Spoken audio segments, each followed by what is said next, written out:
Imagine there's the flicker of the torchlight against the limestone walls with the scent of resin everywhere.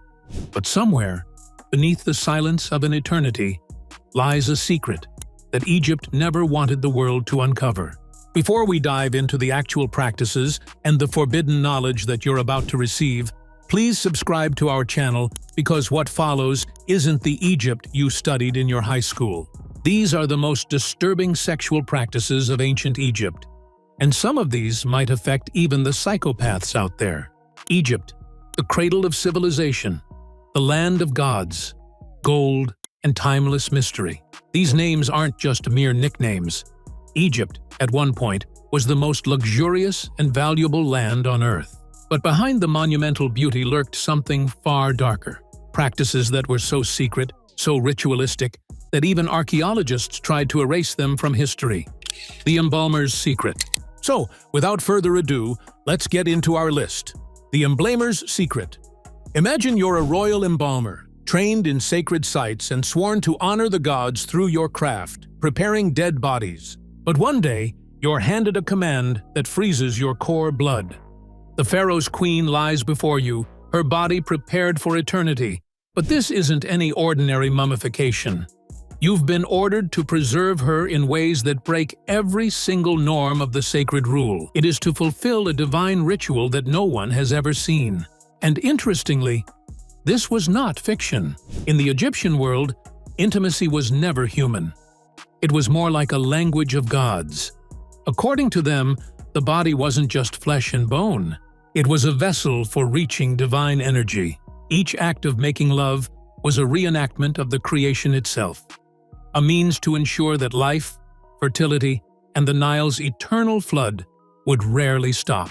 And so, the most powerful people in Egypt, including the pharaohs, high priests, and royal ladies, became living symbols of divine sexual practices.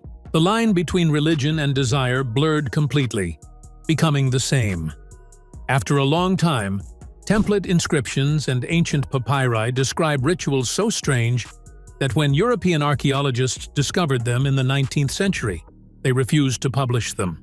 The images they saw weren't of battles or harvest, but of ceremonies where human intimacy mirrors the act of the gods themselves, believing that this happens to keep the universe in balance. To the Egyptians, sexual energy itself was sacred energy. Every offering, gesture, breath would echo the creation itself. But as centuries passed, these divine acts transformed. What began as a symbol became literal, and the line between worship and transgression dissolved into shadows. Missing Pharaoh. Next, we have the case of the missing pharaoh. In 1925, Howard Carter's team performed a detailed examination of Tutankhamen's mummy, but what they found changed Egyptology forever. The boy king's body had unusual modifications. What they found was surgical precision, an alteration that didn't match the typical mummification. And according to the researcher, some deliberate changes were made to the body. This was a ritualistic modification, possibly linked to a connection to the god. But what were the exact changes that happened? You see, the boy king's genitals were missing. They weren't damaged or decayed.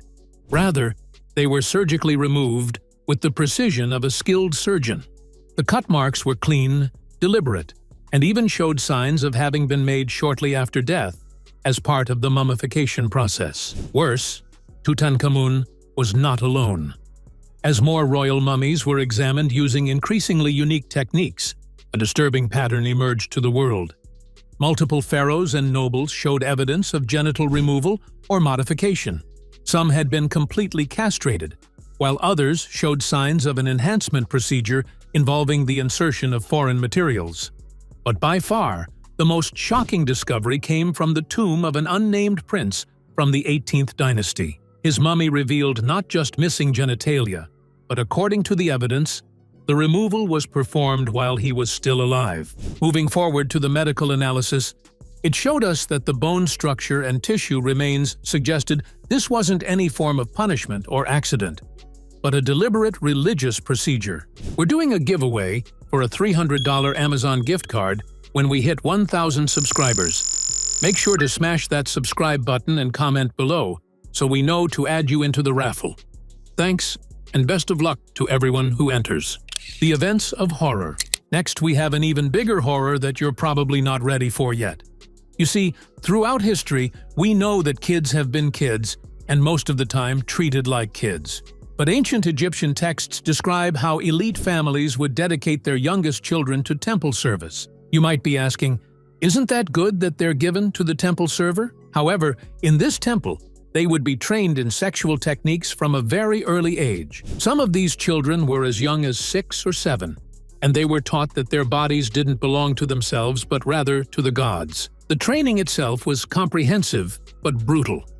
Children were forced to learn specific techniques for prolonging pleasure, and even methods for maintaining their arousal during these religious ceremonies. In other words, the children, who had an age of learning languages and exploring their surroundings, were taught to dissociate from their bodies and to view them as instruments rather than personal property. Medical papyri described the physical toll this training took on young bodies. Children developed chronic diseases from forced flexibility training. Their growth was also stunted by poor nutrition that was designed to maintain their childlike properties. Many even died from internal injuries or infections related to premature intimate activities. But as the abuse extended far beyond temple training, the Egyptian families routinely used their domestic slaves for pleasure, with children particularly being their favorite.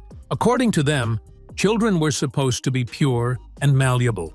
Legal documents even show that child sex slaves could be bought and sold specifically for sexual purposes, with their value determined by age, appearance, the area they're from, and training. And amongst all the abuse, one thing remained constant: the psychological impact. Survivors who lived to adulthood showed symptoms that modern psychologists would recognize as severe trauma. But if this practice traumatized you, wait till you hear about the next one.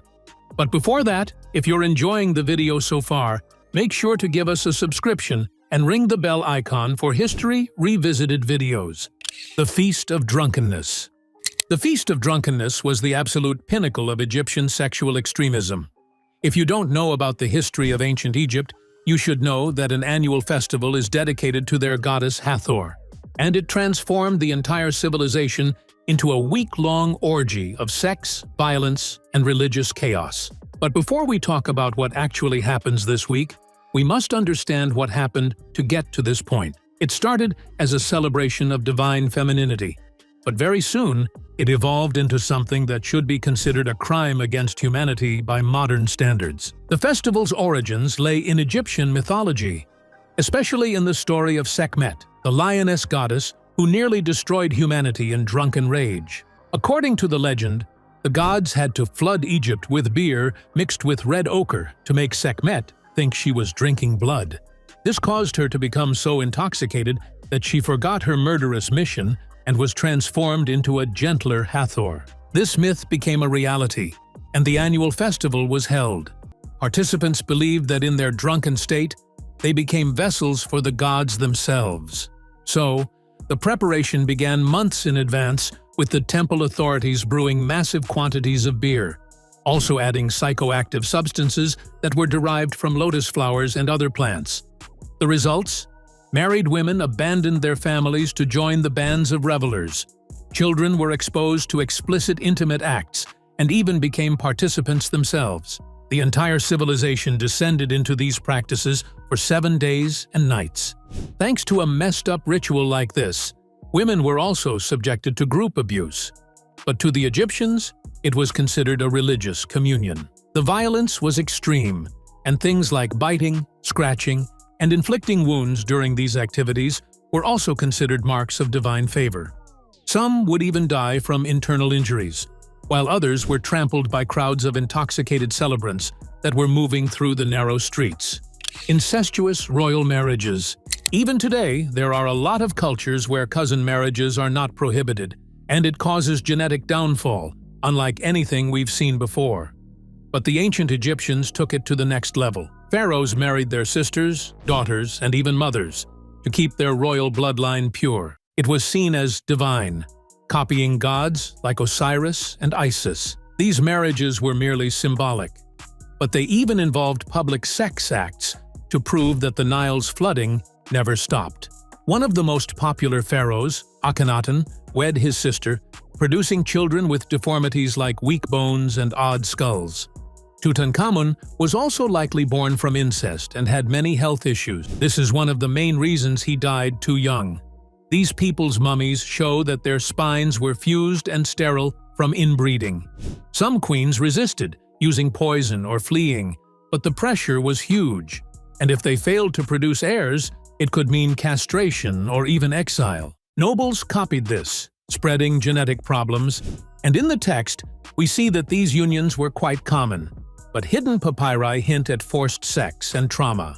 Entire festivals had acts with erotic dances, making it an investment in a public ritual. This could also be why they started thinking they were special, since children born with deformities often meant that the gods gave them some kind of signs to start their next revolution. Was it fair to the public or the kids? Of course not. But was it a means to satisfy their egos and cause genetic destruction? Of course. Sexual curse magic. Last on the list are the very eerie sex spells to control or destroy their enemies. They made wax dolls, stabbed them with nails, and even changed into demons to force victims into submission or even ruin their sex lives. One spell tied the fish guts into knots to cause impotency, a huge shame in the culture, tying power to manhood. Another curse was for women to feel endless torment until they give in, refusing to let them eat or sleep. There are many ancient texts, such as the Demotic Magical Papyrus, that describe these rituals. Lead tablets were also found in graves, with people of that era being gods like Anubis to burn victims' desires. There were some real cases, though, like the workman Paneb, who mixed rape with magical threats, scaring victims into silence. These types of curses weren't rare. They were pretty common, and often used by the pharaohs to weaken their rivals. The victims of this magic or torture suffered real pain and believed that their bodies were cursed. But in reality, they were most of the time dying from the stress and were toyed with to the point where they lost their mind. Whatever the case may be, these are some of the most disturbing sexual practices of ancient Egypt. Do you know any that surpass the ones we've mentioned in the video? Let us know in the comments below. And if you enjoy the video, make sure to subscribe to our channel for more ancient historical videos like these.